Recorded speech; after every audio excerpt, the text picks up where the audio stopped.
Before a system destroys the truth, it does something much more subtle. It names it. It gives it a label that makes people uncomfortable to even approach it. Heresy, blasphemy, madness, sedition, conspiracy.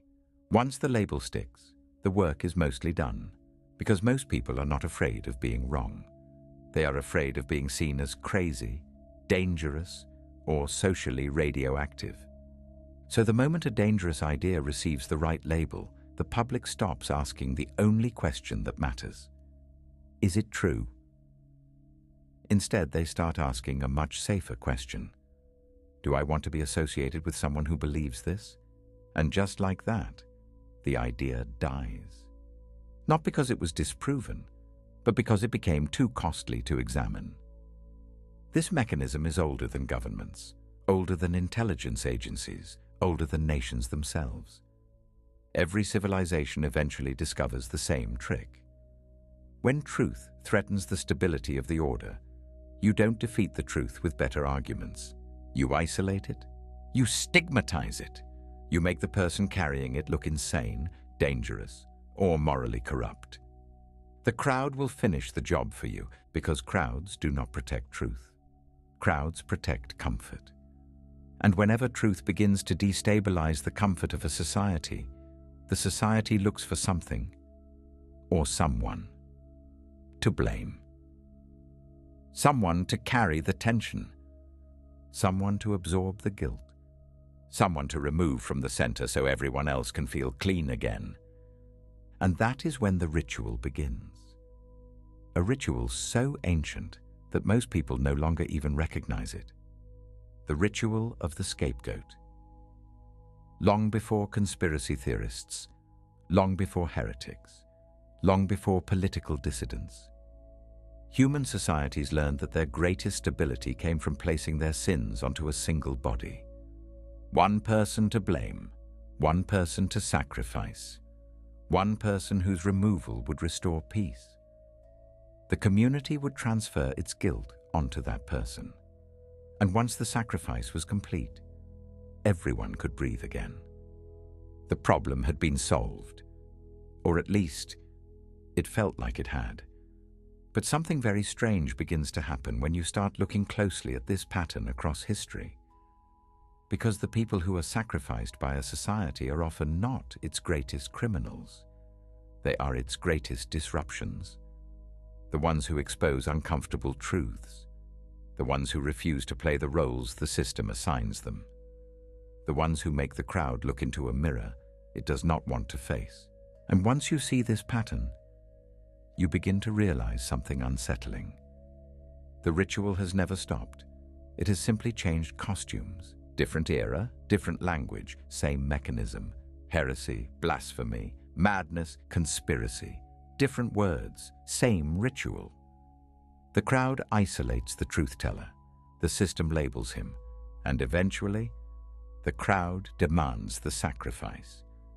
But if you want to understand this ritual at its purest form, you have to go back to the moment where it was exposed more clearly than anywhere else in history.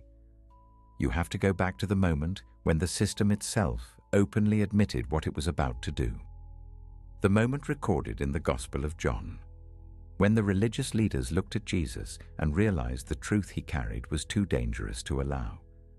And one of them finally said the quiet part out loud. It is better that one man die for the people than that the whole nation perish. That sentence reveals something terrifying about how human societies actually work, because it shows that sometimes the system does not kill the truth because it believes the truth is wrong. It kills the truth because the truth is too disruptive to survive. And in that moment, the ancient ritual begins again, the ritual of the scapegoat. Once the scapegoat mechanism becomes visible, something profound begins to happen. Because the entire ritual depends on one thing above all else. The crowd must believe the problem exists outside itself. As long as people believe evil lives somewhere else, inside the enemy, inside the heretic, inside the dissenter, inside the conspiracy theorist, the ritual works. If you want to see the scapegoat mechanism exposed in its rawest form, you don't have to look in secret archives. It's written plainly in the Gospel of John. Not hidden, not symbolic, direct. Jesus is drawing crowds. People are listening. Something about what he is saying is spreading. Not a religion, not a new institution, something far more dangerous. Freedom. And the people who hold power begin to panic. Because systems do not fear crime the way they fear awakening. Crime can be punished. Awakening spreads. So the religious leaders gather together to discuss what to do. The text describes their fear with chilling clarity. They are not worried that Jesus is lying. They are worried that people might believe him. If we let him go on like this, they say, everyone will believe in him. And then comes one of the most revealing lines in the entire Bible. Caiaphas, the high priest, stands up and says, "You know nothing at all. Nor do you understand that it is better for you that one man should die for the people, not that the whole nation should perish." Think about what is happening in that moment. This is not a courtroom. There is no investigation, no trial, no attempt to test the truth of what Jesus is saying. Instead, the conversation immediately moves to a much colder calculation. The system must survive, and if the truth threatens the system, then the truth becomes the problem. So the solution becomes obvious. Sacrifice the truth-teller, remove the disruption, restore the order. And the gospel makes it clear what happened next. From that day on, they plotted to take his life. That is not a misunderstanding. That is not a rumor. That is a conspiracy. Religious power and political authority aligning for a single purpose: neutralize the disruption, remove the man, protect the system. And here is the strange part. Most people read this story their entire lives without seeing what it reveals about human nature. Because they have been taught to see it as a religious story, a theological event, a sacred drama. But if you strip away the religious framing and look at the structure of what happened, you see something much more universal. You see the ancient ritual playing out again. The ritual where a society transfers its fear, its tension, and its guilt onto a single body. One man, one sacrifice, one scapegoat. And once that sacrifice is made, the people believe the problem has been solved. Peace restored, order preserved, the community cleansed. But the gospel contains a devastating twist. Because the story of Jesus is not simply the story of a scapegoat. It is the moment when the scapegoat exposes the ritual itself. The moment when the victim reveals the mechanism. And once that mechanism becomes visible, you start seeing it everywhere. In religion, in politics, in media, in mobs, in entire civilizations, the same ancient ritual repeating again and again. But to understand how deep this ritual goes, you have to go back even further. Back before Jesus. Back to the place where the ritual was first written into the spiritual imagination of humanity. The moment when the scapegoat was not just a metaphor, it was a ceremony. A ceremony described in the Old Testament itself. A ritual where a community would place its sins onto an innocent body and send it away into the wilderness. Long before Jesus stood before religious authorities, long before empires and intelligence agencies and modern institutions, the scapegoat was already part of humanity's spiritual imagination. It appears in one of the strangest rituals in the Old Testament, in the book of Leviticus. Once a year, on the Day of Atonement, the high priest would bring 2 goats before the people. 2 animals, 2 lives, 1 ritual. The first goat would be sacrificed, its blood offered as purification for the sins of the community. But the second goat was different. The priest would place his hands on the head of the animal, and then something symbolic and psychologically profound would happen. The priest would confess the sins of the people over the goat. The guilt of the entire community would be transferred onto the animal. Every failure, every corruption, every lie placed onto one body, and once the sins had been spoken over it, the goat would be sent away. driven into the wilderness, banished from the community, carrying the weight of the people's wrongdoing with it. The ritual had a purpose. It allowed the people to feel clean again, purified, relieved. The burden was gone. Their guilt had been carried away. But look carefully at what the ritual actually accomplished. The people themselves had not changed. Their hearts had not changed. Their behavior had not changed. Their sins had simply been placed somewhere else. Onto a substitute, onto a body that could carry the blame.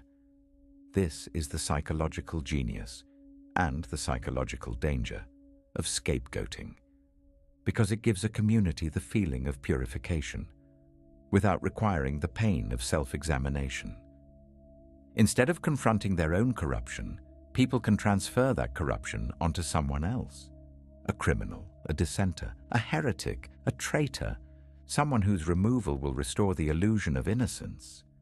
And once that person is removed, the community feels healed, even though the real sickness remains inside it. This ritual didn't disappear when ancient sacrificial systems faded. It moved into the deeper instincts of human society. The goat disappeared, but the mechanism remained. And once you see it, you begin to notice something unsettling about history. Because civilizations have a habit of performing this ritual again and again. They find someone who embodies the chaos, the fear, the tension that society cannot face in itself.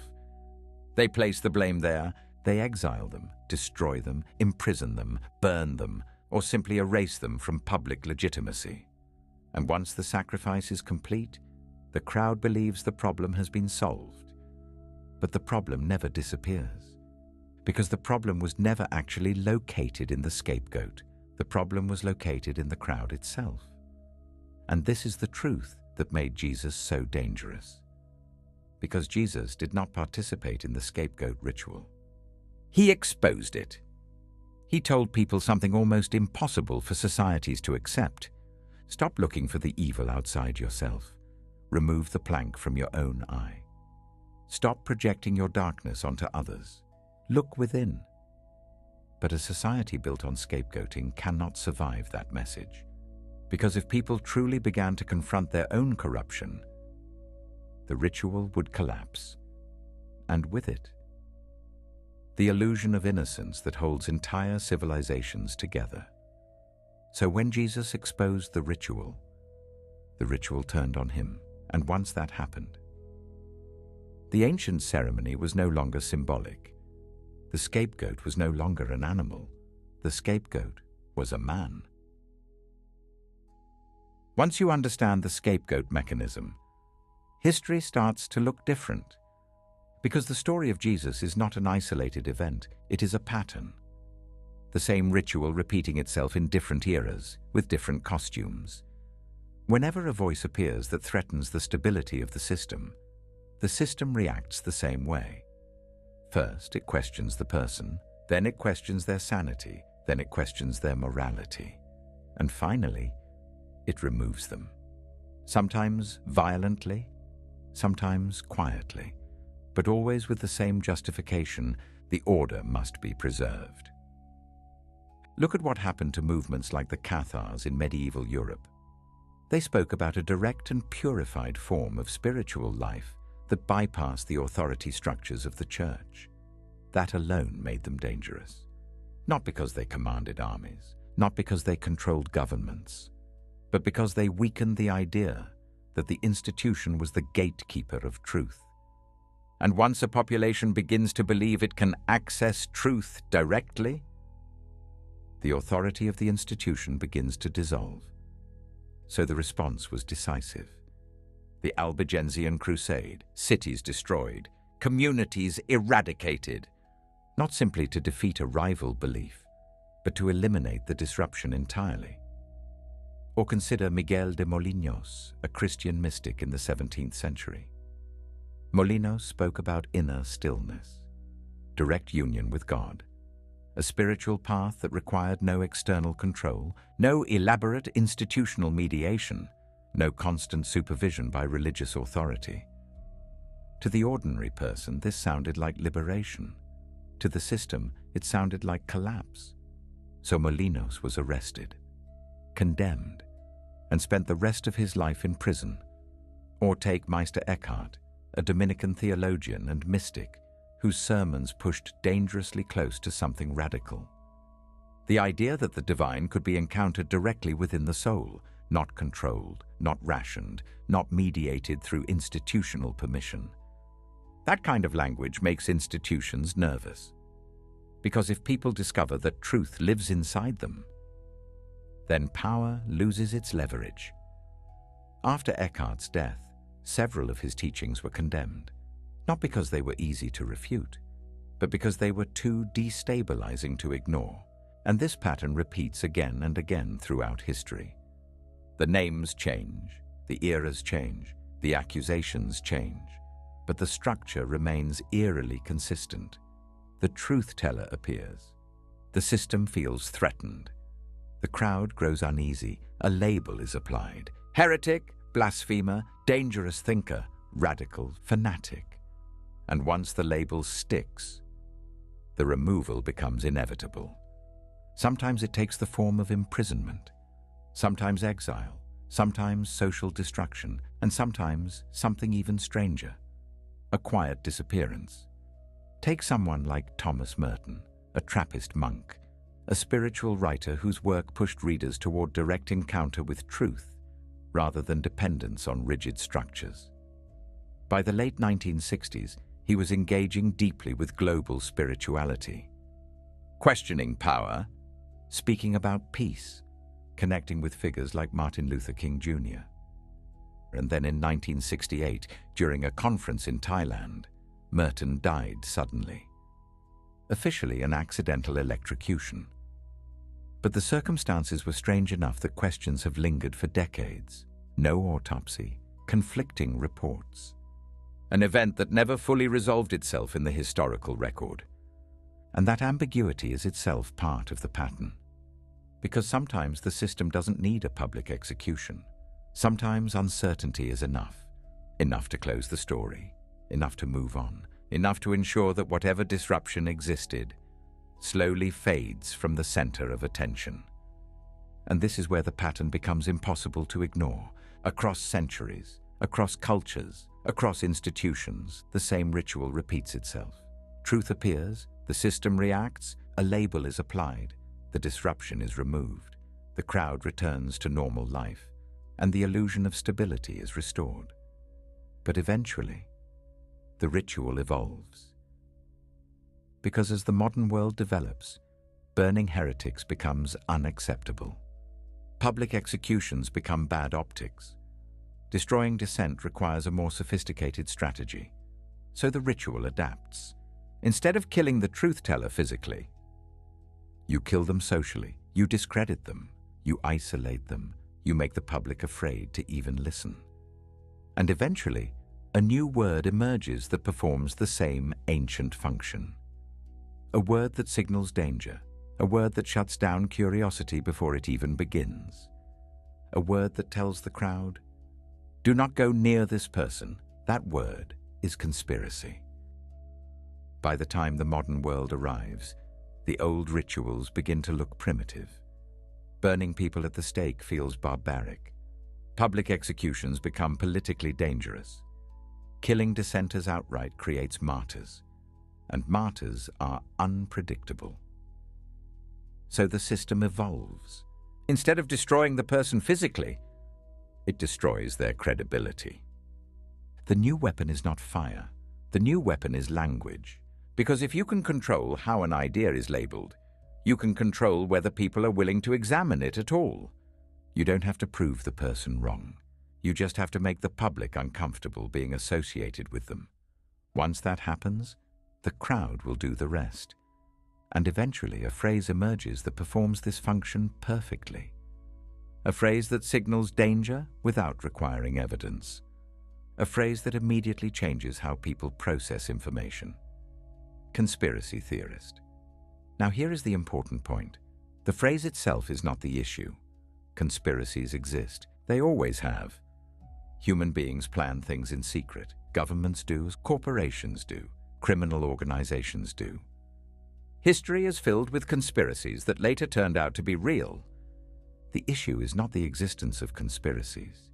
The issue is how the label gets used.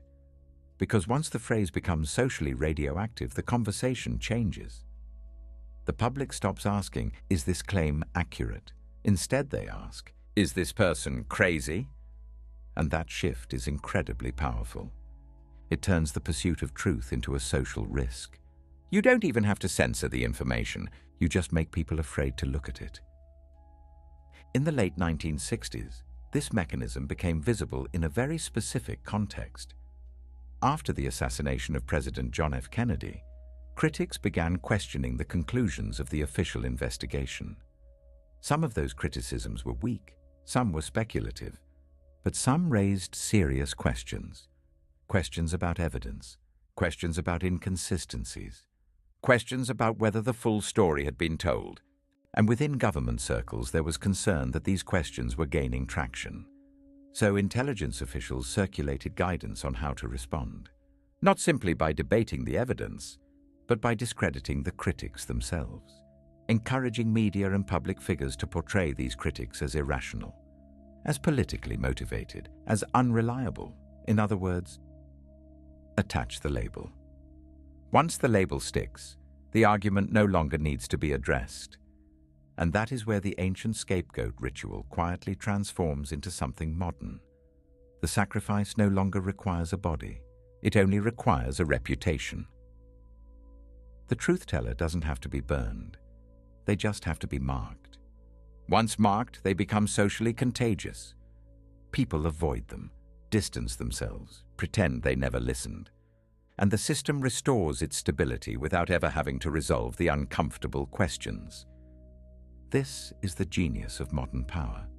It rarely needs to destroy truth directly. It only needs to make truth unfashionable, uncomfortable, socially dangerous. And once a society learns to fear the label more than it fears being wrong, truth slowly begins to migrate somewhere else, away from official institutions, away from respectable conversation, away from the center of public life. Truth moves to the margins, into the shadows, into underground conversations, into what begins to feel like a strange, cultural black market, where people are searching for answers without any clear way to separate signal from noise. And once truth is pushed far enough into the margins, something very strange happens. The entire landscape of reality begins to blur. People no longer know what to trust. Every claim feels suspicious. Every narrative feels manipulated. Every institution feels compromised. The result is not clarity. The result is confusion. And confusion is incredibly useful to a system trying to preserve itself. Because when people cannot distinguish truth from falsehood, they eventually stop searching. They become tired, cynical, detached. And when that happens, the ritual of scapegoating becomes even easier to perform. Because the crowd is always looking for someone to blame, someone to carry the chaos, someone whose destruction will make the world feel stable again. And so the ancient ritual continues, just wearing modern clothes. Once truth becomes socially dangerous, it doesn't disappear. Truth rarely disappears. It simply moves. It moves away from the center, away from the institutions that once claimed to protect it, away from the respectable conversations where reputations are built and careers are protected. Truth begins to migrate toward the margins, toward the places where curiosity is still allowed, toward the spaces where people are willing to risk looking foolish in order to ask uncomfortable questions. And this is where something strange begins to happen. Because once truth is pushed out of the official channels, it starts mixing with everything else that lives on the margins. Speculation, half-truths, rumors, wild theories, real discoveries, misinterpretations, brilliant insights, total nonsense. All of it begins to exist in the same place, and from the outside, it becomes difficult to distinguish one from the other. To the mainstream observer, it all starts to look the same. Just chaos, just noise, just people chasing shadows. But that perception hides something important, Because the reason this chaotic ecosystem exists in the first place is that the official channels have become structurally incapable of hosting dangerous truths. Institutions protect themselves. Media protects access. Governments protect stability. Organizations protect their reputations. And when truth threatens any of those things, it quietly gets pushed aside. Not always through censorship, often through something much softer. Silence and neglect, disinterest, the story that never gets investigated, the question that never gets asked, the inconsistency that everyone pretends not to notice. And slowly, over time, the public begins to feel something is wrong. Not in a clear way, not in a way they can articulate, but in a low-grade sense that reality itself feels managed, curated, edited. People notice that certain ideas are instantly dismissed, certain conversations are never allowed to develop, certain questions trigger immediate ridicule.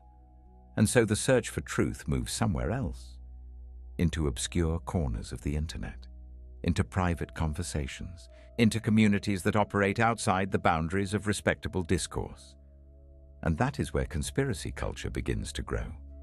Not simply because people love wild ideas, but because the margins are the only place left where forbidden questions can still be asked.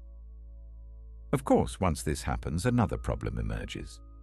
Because when truth is forced to live underground, it loses the filters that normally separate careful investigation from reckless speculation. Everything begins to mix together, and that mixture becomes the perfect environment for confusion. The real sites beside the absurd. The thoughtful sits beside the paranoid. And from the outside, the entire landscape becomes easy to dismiss, which is exactly what the system wants. Because now it no longer needs to argue with uncomfortable questions. It only needs to point to the chaos surrounding them. Look at the madness. Look at the ridiculous claims. Look at these people. And once the public sees that chaos, the label becomes easy to apply again. Conspiracy theorist, dangerous thinker, radical, unstable. The ancient ritual repeating itself in a modern form. But beneath the confusion, beneath the noise, beneath the endless stream of speculation and ridicule, the deeper pattern remains the same. Societies still need scapegoats, someone to carry the blame, someone to absorb the fear, someone whose removal will make the world feel safe again. And that ritual is not reserved for obscure figures on the margins. Sometimes the scapegoat becomes far more visible. Sometimes the entire world participates in the sacrifice, and when that happens, the ritual becomes impossible to ignore. Once you understand the scapegoat mechanism, you start seeing it everywhere. Because societies cannot tolerate chaos for very long. People need a story. They need a villain. They need someone to carry the weight of everything that feels broken. And when a society begins to feel unstable, anxious, morally disoriented, the search for that villain intensifies. Someone must be responsible. Someone must embody the evil. Someone must carry the blame. And once that person is found, the ritual begins.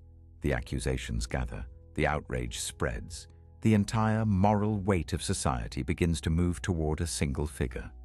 And once that pressure reaches a certain level, the sacrifice becomes inevitable. The person is destroyed, exiled and imprisoned, executed, or simply erased from respectable existence. And when it's over, something fascinating happens. The crowd feels relief. The tension disappears. The system feels clean again. But look closely at what actually occurred. The deeper problems remain untouched. The institutions remain intact. The cultural habits remain unchanged. The structures that produced the corruption remain exactly where they were before. Only the scapegoat has changed. History gives us countless examples of this ritual. Figures who become the embodiment of evil for an entire civilization. Adolf Hitler becomes the symbol of absolute darkness in the 20th century. and the horrors associated with him were real and catastrophic. But notice what happens psychologically afterward. Once Hitler is placed at the center of all evil, something convenient occurs. The rest of humanity quietly steps away from the mirror. Evil becomes something that belonged to him, not something that exists as a potential within every human society. And the ritual repeats in modern scandals. A single figure becomes the face of corruption. Harvey Weinstein becomes the embodiment of predatory abuse within Hollywood. Jeffrey Epstein becomes the embodiment of elite moral decay. These figures may indeed be guilty of terrible crimes, but the scapegoat ritual does something deeper than exposing wrongdoing.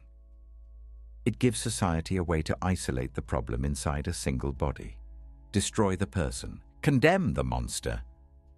And once that happens, the system can quietly reassure itself that the sickness has been removed. The scandal ends, the outrage fades, life returns to normal.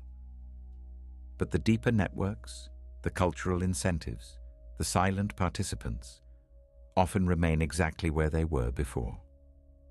The ritual cleanses the surface, but the structure survives, and this is why scapegoating is so powerful, because it gives people the emotional satisfaction of justice, without requiring the painful work of self-examination. It allows the crowd to feel righteous, without asking whether the same instincts, the same fears, the same hunger for power exist inside themselves. But Jesus shattered that comfort. He refused to participate in the ritual. Instead of pointing the finger outward, he turned the mirror inward. First, remove the plank from your own eye. That sentence sounds simple, but psychologically it is explosive, because a society built on scapegoating cannot survive if its people actually follow that instruction. If people begin examining their own motives, their own fear, their own appetite for blame, the entire ritual collapses. The crowd can no longer cleanse itself by sacrificing someone else. And this is exactly why the system could not tolerate Jesus. Because he wasn't just another critic of corruption. He exposed the mechanism that corruption uses to survive. And once the mechanism becomes visible, the ritual becomes impossible to perform quietly, which leaves the system with only one option: it must perform the ritual again. But this time, the scapegoat is the one who revealed the truth. At this point in the story, something unprecedented happens. Because Jesus does not simply become another victim of the scapegoat ritual, he reveals it. Most figures who are sacrificed by a society are eventually forgotten. Their removal restores the order. The crowd moves on. History closes the chapter. But the story of Jesus refuses to close. Because the thing that made him dangerous was never just his message. It was the way he exposed the inner psychology of the crowd itself. When a mob dragged a woman accused of adultery before him, the ritual was already underway. The accusation, the outrage, the public stage, the demand for punishment, all the ingredients of a scapegoat ceremony. Someone had been chosen. Someone was about to carry the community's moral outrage. And Jesus interrupts the ritual with a single sentence. "Let the one who is without sin cast the first stone." That sentence breaks the spell, because it forces the crowd to confront something they had carefully avoided: the possibility that the evil they were about to punish might also live inside themselves. The stones begin to drop. One by one, the crowd dissolves. The ritual collapses. And this is what makes Jesus so disruptive. He doesn't simply defend the accused. He exposes the psychology of the accusers. He reveals that the crowd's hunger to condemn another person is often a way of avoiding their own darkness.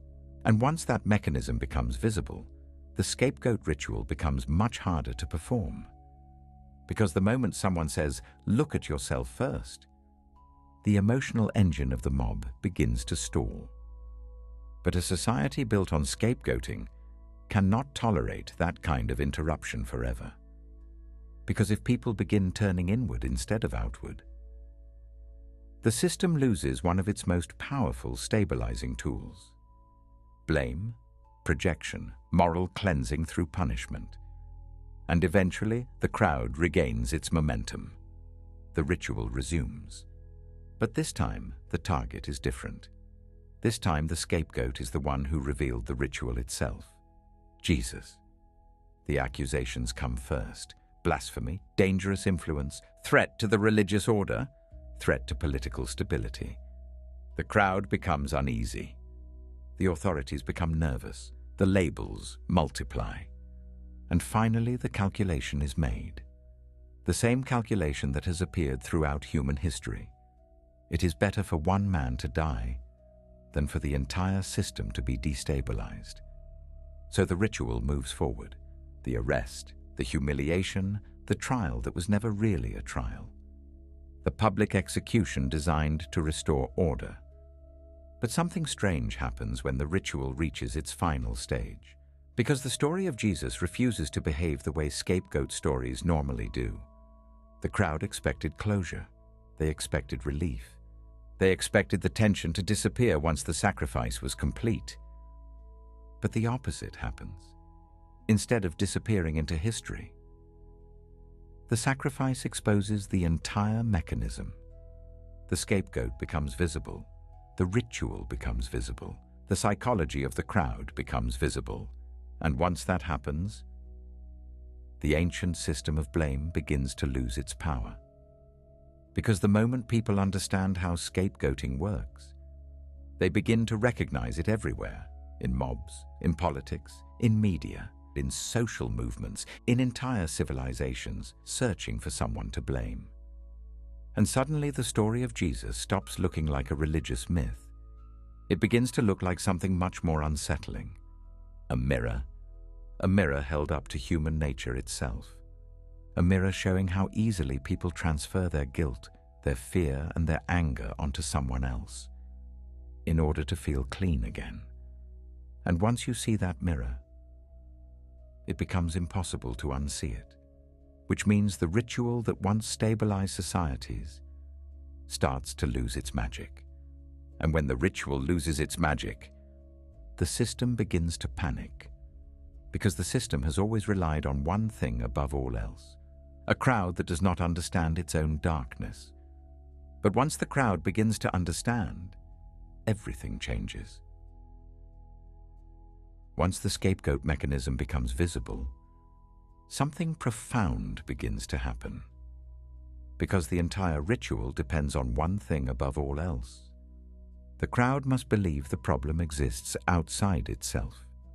As long as people believe evil lives somewhere else, inside the enemy, inside the heretic, inside the dissenter, inside the conspiracy theorist, the ritual works. The crowd feels clean, the system feels stable, and the cycle continues. But Jesus introduced a message that completely destabilizes this entire structure. A message so simple that most people hear it without realizing how dangerous it actually is. Take the plank out of your own eye. Those words sound like moral advice, but psychologically, they are dynamite. Because the moment someone truly begins to follow that instruction, the scapegoat ritual collapses. If people stop projecting their darkness outward, if they stop transferring guilt onto someone else, if they stop cleansing themselves by condemning others, then the system loses one of its oldest survival strategies, and suddenly the crowd is forced to confront something it has avoided for thousands of years. The possibility that the evil it fears in the world may exist inside itself, inside its own institutions, inside its own habits, inside its own hunger for control, security, and moral superiority. And that realization is deeply uncomfortable, because it means the problem cannot be solved by removing someone else. It cannot be solved by destroying a villain. It cannot be solved by sacrificing another scapegoat. It requires something much harder: self-examination, humility, responsibility. The kind of responsibility that dismantles the illusion of innocence that societies depend on to function. This is why the message of Jesus has always been both magnetic and threatening, because on the surface it offers forgiveness, grace, and love. But underneath those words lies a radical demand. Stop pretending you are innocent. Stop pretending the problem is always somewhere else. Stop projecting your darkness onto others. Look within. And once people begin doing that honestly, the entire architecture of scapegoating begins to fall apart. The mob loses its emotional fuel. The labels lose their power. The ritual loses its meaning.